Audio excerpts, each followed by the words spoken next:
Black excellence to me is waking up in the morning and deciding to wear a bun because it is raining outside and you don't want your throat to get ruined by humidity. Black excellence means to me beauty and power. Black excellence to me means it's a form of excellence that has been achieved where, additionally to all the hurdles and obstacles that come with achieving excellence, the individual had to face extra obstacles which are attributed and linked to the color of their skin. And that is what makes Black excellence Black, is that additionally to facing challenges that come with achieving excellence, you have to overcome certain obstacles that are systematic, racist, discriminatory, which are basically based on your skin color. And that is what makes it like an extra effort, which why it also needs to be extra acknowledged. Yeah, that's what I think is Black excellence. And I support everybody doing it. And Black excellence reaches from the mom raising her kids to the first Black lawyer in town. It is a wide range. It's not just the legends. The legends are great, don't get me wrong. They did amazing pioneering work, but there's a lot of Black excellence on a every day-to-day level, and that has to be acknowledged as well. So yeah, that's it. When I think of Black excellence, I think of Ben Carson, Martin Luther King, Malcolm X, all these great individuals who've paved the way for the Black community, while still maintaining their integrity and dignity in the face of oppression. To me, I'm bold because I'm Black. Black excellence to me is seeing more people in high-level positions that look like me, similar backgrounds.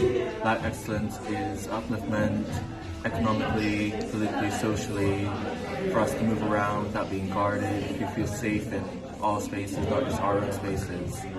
Black excellence to me is Black liberation. Black is sexy, Black is bold, and Black is the blueprint.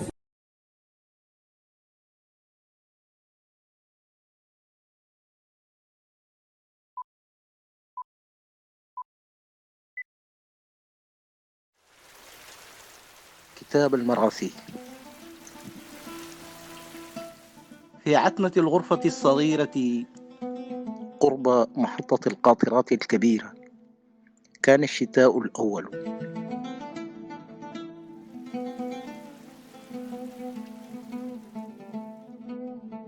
شغيلة آخر الليل صخبهم لون النافذة الوحيدة بأصناف نادرة من بهجة الحياة النادرة. صوتك الساخن على الهاتف ألهب ظهر الشتاء بصوت الغنج الحريف. بينما يتهافت المطر خلف زجاج سيارة تنهب الجسر نحو الهاوية، ليست محطة القطارات وحدها، ليس خط الهاتف الساخن أو ما تكنز نافذة صغيرة في إطار الشاشة من صبوات، ليس اسمك أو رقم الغرفة، لا لون النافذة.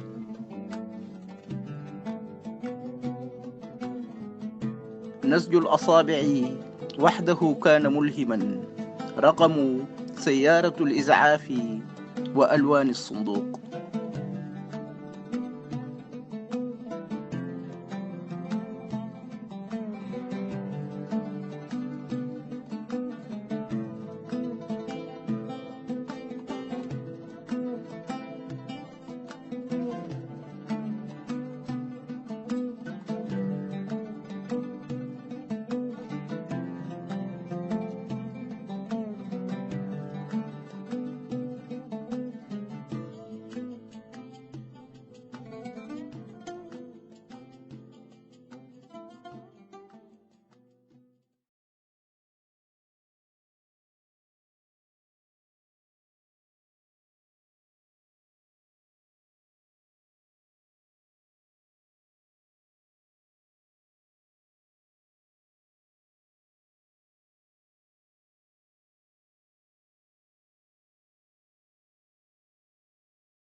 Sleep is the only thing I enjoy these days.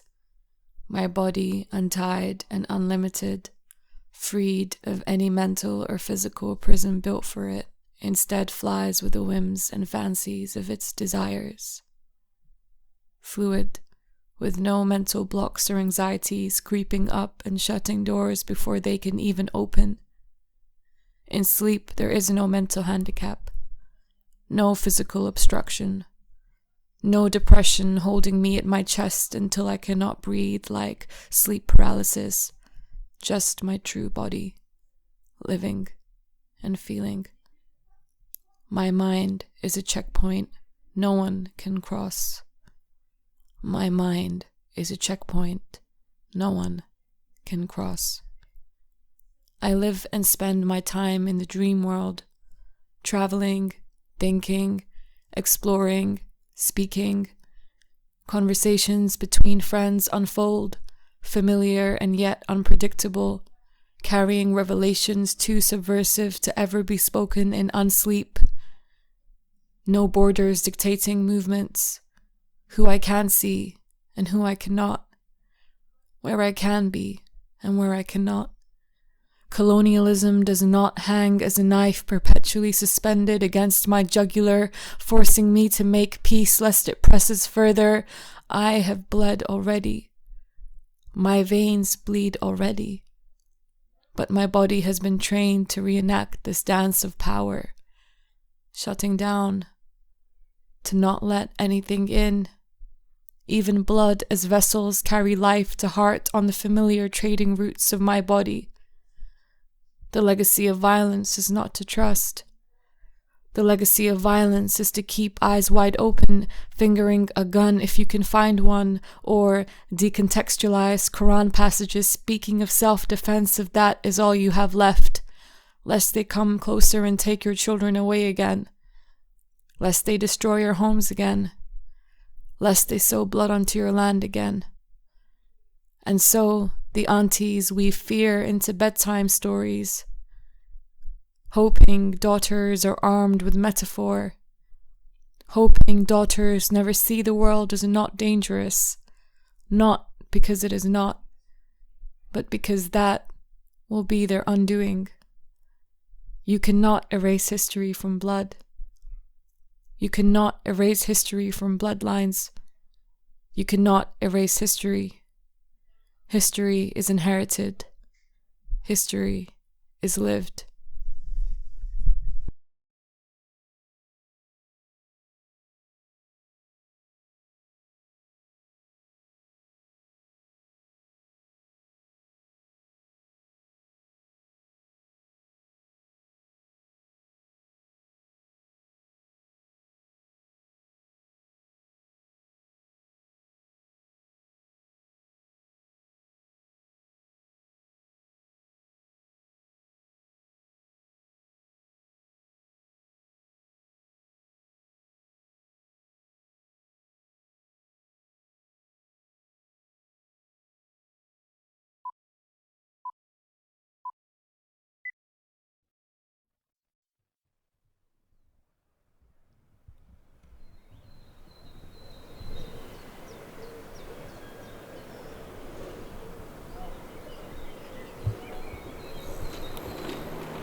Hello, hello. Where is it? Well, she said to come inside. Maybe let's just check out outside. Okay.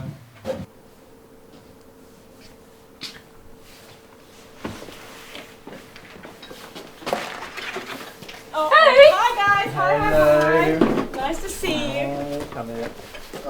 Alright, let's eat. It's been so long. Come on.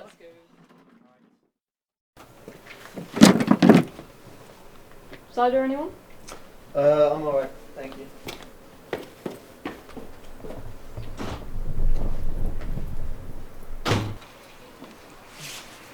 So how's packing coming along? Oh, it's fine. I mean, I feel like it's one of those things where I won't like mobilise myself to do it until it's staring me in the face. But No, fair. yeah, exactly. But I've still got to do Guys, it. So. it's not even cold. No, It's so seriously. disappointing. Oh. I thought about everything else, but no. It's fine. It's fine. Yeah, Just well, cheap beer. keep moving. Or not. Well, cheers for organising this. When you first suggested it, I thought it was going to be one of those like fake, really empty. No. I don't think you could describe me as a flake whatsoever, actually. So Yeah, true. anyway, this was the last chance that we had, so I thought we may as well take it. How are you feeling about moving away and all that? Pretty big deal.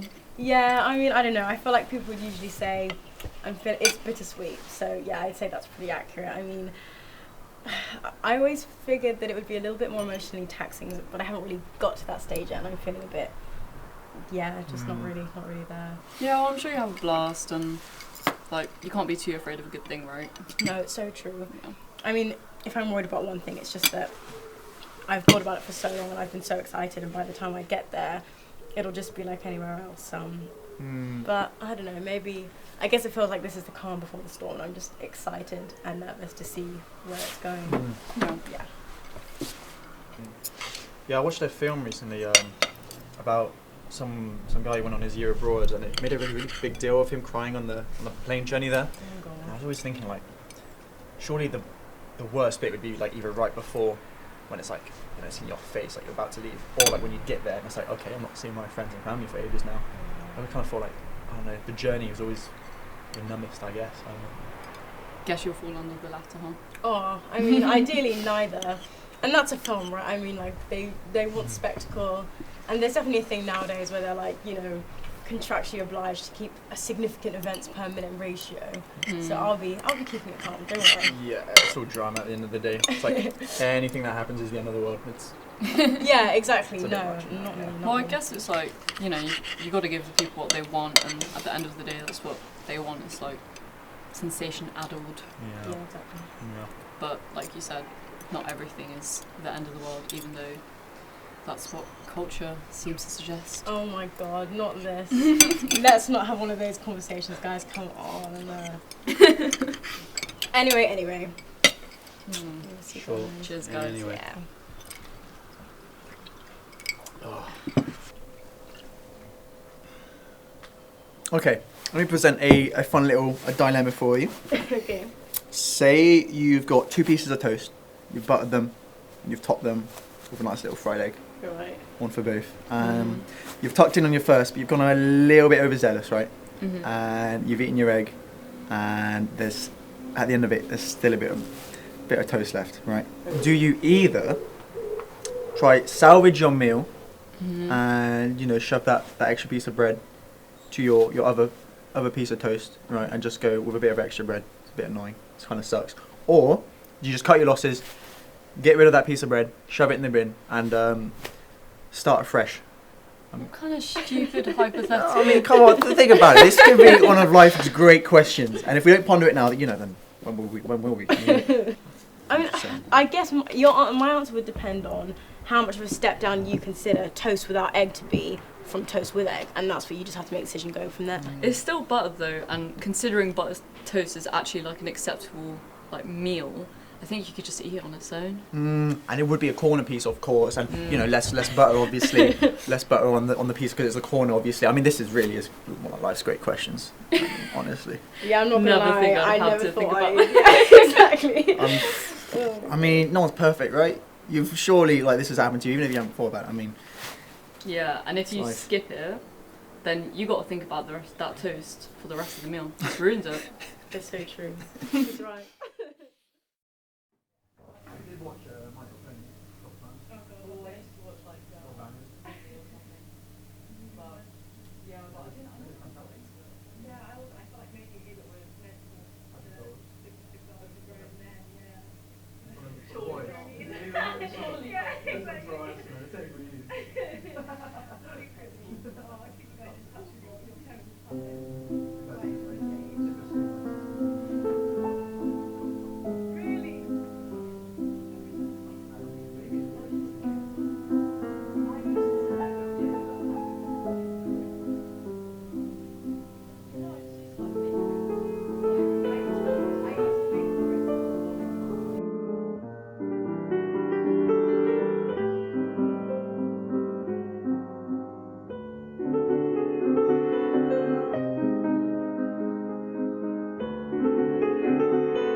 You hateful man, you hateful thing, your foot on my flower, your hand on my mouth, take your hand back, throw it away.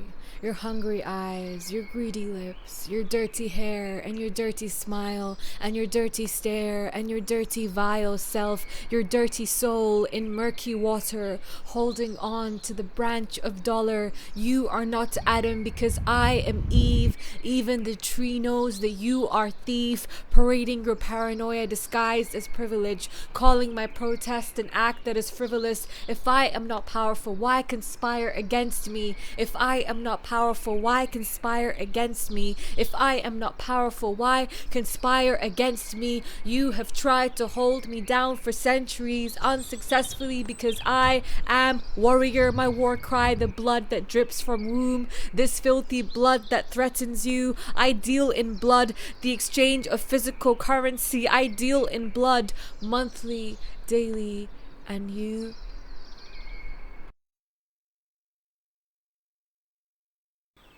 Daughter, O you who does not die, who is only born again and again and again, you who knows only how to live, even under intense glare of sun, even when they push you into shadows, you whose light is too bright to be withheld by shallow darkness, whose depth too deep to be detained by shallow darkness, who is that darkness, who commands it to its service, who screams, look at me, look at me.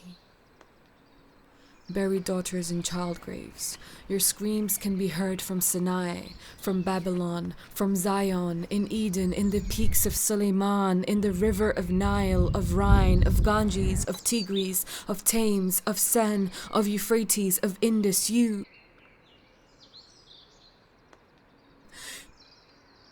who refuse to let go, who only knows how to live, who call upon storms to scream with you, wind to sing your song, believe in you. Thunder carries your name to anyone who would avenge you, defend you. Battle cries when mothers scream into silence on deathbeds scattered on battlegrounds, turn to life beds scattered on battlegrounds. Wombs declare victory with bloodied placentas as flags because another daughter is born on battleground. Battle cries when mothers scream into silence on deathbeds scattered on battlegrounds, turn to life beds scattered on battlegrounds. Wombs declare victory with bloodied placentas as flags because another daughter is born on battleground. Daughters under dimly lit streetlights, under sheets, fighting with open eyes, shooting nose because it doesn't feel right. It doesn't feel when they dare touch you, attempt to disrupt you, interrupt your divinity, your infinity. They cannot come close to your supremacy. And so they hound like dogs at your feet, biting with teeth for bones and meat, but they can never taste a soul so sweet, who poisons lips before they reach, who knows that death is just a word, or maybe home, away from earth, where we switch from soldiers into girls, but still send orders with the birds to militant mothers on the ground, preparing daughters for battle with sounds.